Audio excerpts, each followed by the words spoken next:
Hello, everyone. Welcome back to Sober is Dope. I'm Pop Buchanan, and I'm here to talk about relapse today. I want to give you guys some short tips and advice on my perspective on how to overcome the devastation of a relapse.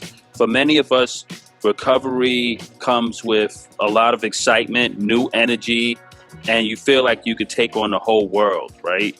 But we go through different stages of recovery, and one of the most challenging stages of recovery is the protracted state of recovery, which is known as the wall.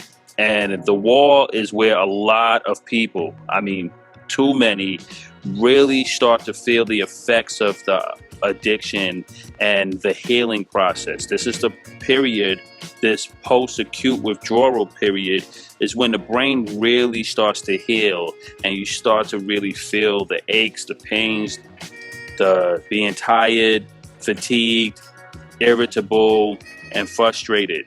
And you will experience a lot of depressive symptoms during this time. This is usually 4 to 8 weeks or 8 to 12 weeks after you actually stop drinking. So initially, when you stop drinking, you get through the first week of detox, the alcohol leaves your system, and then you start to experience the euphoria of sobriety, the exciting points of sobriety, the honeymoon effects, where everything feels good and everything is happy-go-lucky, and you feel like you got this. Like, look, I got this. I don't have to go to meetings.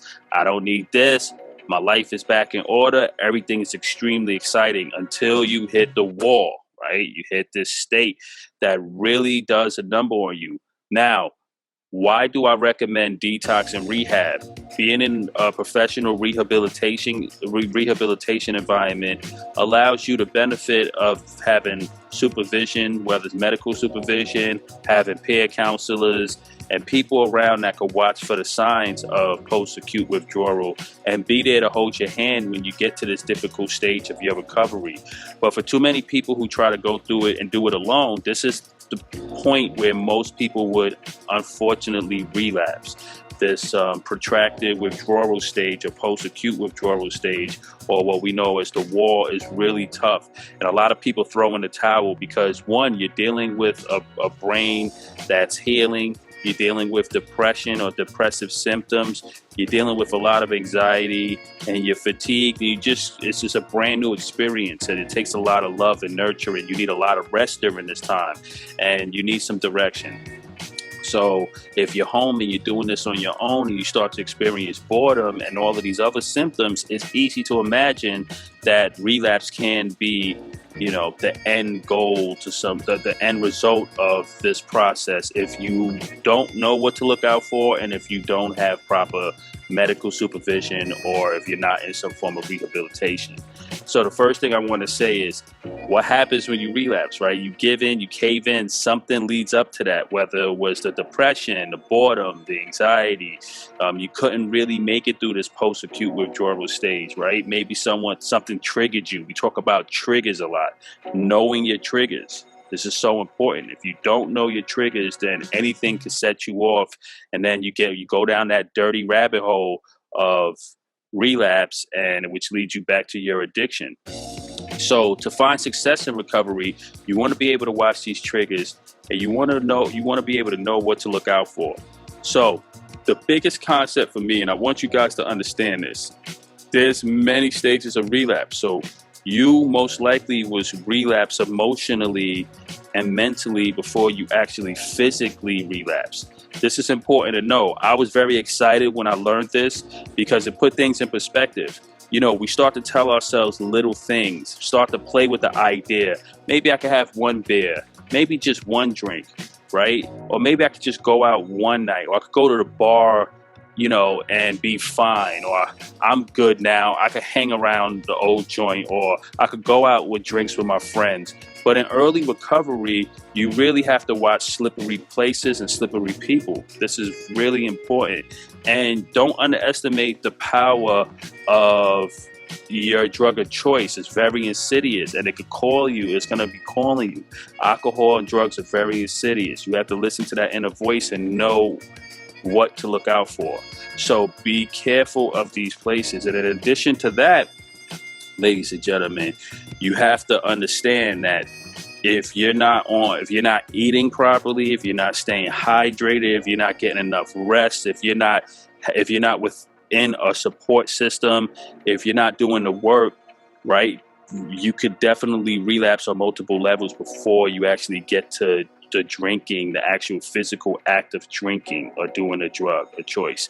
So I would say if you're depressed, bored, and you starting to play with the idea and the honeymoon effect of your initial early sobriety starting to wear off, and you start to notice that you're starting to get cranky, irritable, you're picking fights with people. That's another thing that people tend to do. You start picking fights, you start really lashing out on people, you start getting really angry, and it goes from being really fun to really challenging. This is all part of the process. If you can make it through the post-withdrawal state or this protracted withdrawal state, then it's most likely smooth sailing. But you're always going to have to live this day-to-day process where you're really doing the work to put your sobriety in focus. But through time, relapse gets a little bit further. It gets a little bit further away, and you get closer to the security of your recovery, right? It's not as if you're so worried about it, because now you know exactly what your triggers are. You have your support group. Most likely you're part of some type of peer group like Alcoholics Anonymous or Narcotics Anonymous. Maybe you're part of a church, or you're part of some support system or program that can help you. So it's important. Let's do a quick recap. It's very important in early sobriety to have a support group, to watch out for your triggers, and to be aware of the wall, that post-acute withdrawal phase, or what they call a protracted withdrawal phase. You have to watch this period of time where the fun of the sobriety wears off and then the hard work begins. And this is why, ladies and gentlemen, within your first year, I recommend you at least do an outpatient recovery rehabilitation or inpatient rehabilitation. Have a therapist, an addiction therapist, a counselor you could talk to, a talk therapist, right? For some of us, we have to address the depression and the mental health aspects. So you might want to see a psychiatrist, right? And your therapist could recommend you to a psychiatrist. Your psychiatrist could do something called a biopsychosocial, and that could check to see if you have any underlying mental health issues or dual diagnosis to accompany your addiction. So you could get the help for both, right? I believe that depression, anxiety, and these mental health components go hand in hand with our addiction. So you have to have systems in place to work with both, right? So my tips, here we go. What to do if you relapse. So you relapse. What do I do now? If you unfortunately relapse and you couldn't get through this protracted withdrawal state or post-acute withdrawal phase, I want you to understand it's part of the process. I want you to really understand that beating yourself up and feeling guilty is normal, but I don't want you to stay in this emotional state for too long. The shame and the guilt could really lead to a longer binge or a longer bend, which could lead to a longer rock bottom point, and a lot could happen between a relapse and rock bottom. A lot of people lose their lives between this little sacred period of time between when you relapse and then you hit this rock bottom, where you start to want to get help again. The goal is for us to close this gap of time. So you relapse, what happens? You're going to feel crappy. You're going to be angry. You're going to be embarrassed. You're going to be really hurt and devastated. But the trick is to put all of that in perspective really quickly and to get right back on the wagon. So what does that mean?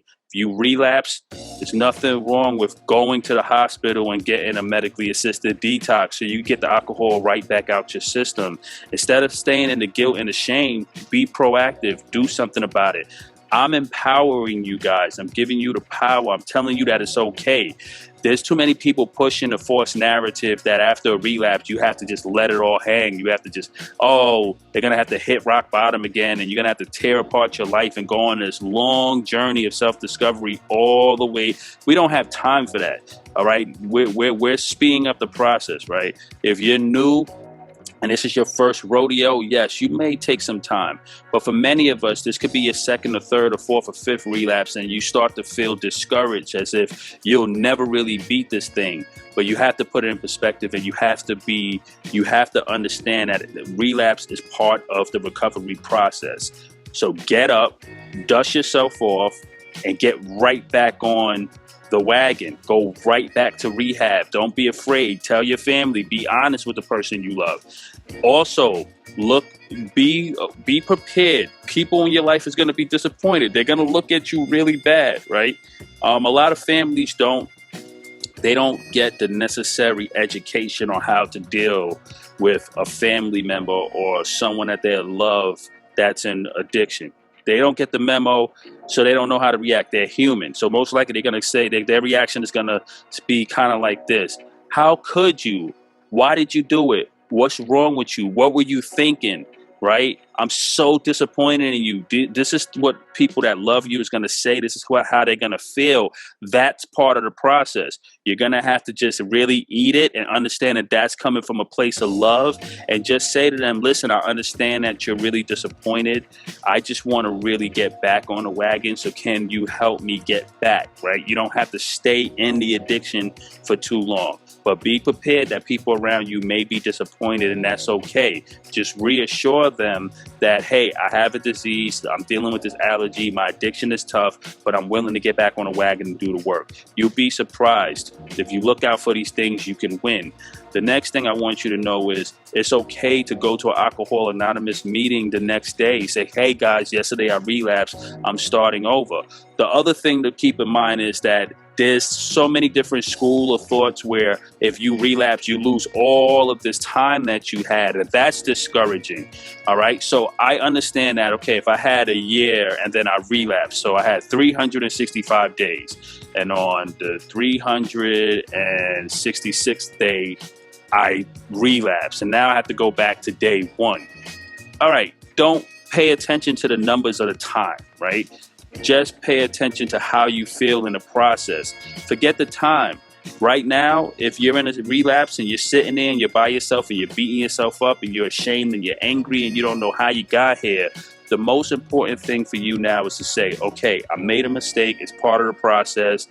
I have a year under my belt. So let me go back and get my help. Let me go back to rehab. Let me go back to detox. Let me go back to Alcoholic Anonymous. Let me call up my psychiatrist. Let me call up my counselor. Let me call a family member. Let me call my pastor or priest.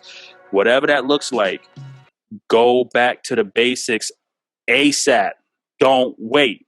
Don't wait another month. Don't tear apart the town. Don't break everything. This reminds me of the song from Moby, Extreme Places, Extreme Ways. Extreme Ways, Extreme Places I have been. It kept me up every night. I broke everything new again. All right, we get it. But you don't have to perpetuate the addiction longer than you need to. This is a new day, a new message in recovery. Get your butt back on the wagon fast. The faster, the better. It's part of the process, so you can win. You relapse on a Wednesday, by Friday, your butt should be back into detox, right? That's my message. And I wish I knew this. I would have found my recovery earlier. It took me a lot. I lost a lot. And 90% of it was guilt and shame and embarrassment that I relapsed. I couldn't face the people that loved me. I couldn't face the people that trusted me. So I just kind of went into my own cocoon, and I just kept drinking and kept drinking. And I felt like it was something wrong with me. Like, just me. Like, this is just about me. And I'm letting you know, if you're listening to this, I'm like you, right? We're born with this allergy. We're born allergic to alcohol. We have this addiction. We can't drink. We can't touch drugs. We should never have drank or touched these drugs. And we do, it will be hard pressed to stop. We would need medical intervention to stop, and we have to go through the spiritual process, and we have to go through a lot to get the alcohol back out of our system. It takes work. That's why you're so discouraged if you relapse. You're angry because you did all of this work to get to your recovery, and then something triggers you, right? So, ladies and gentlemen, before I go, watch out for your triggers. have a support system, prepare yourself for the post-acute withdrawal phase, the wall, that protracted withdrawal phase. After the honeymoon effect of early recovery comes some pain.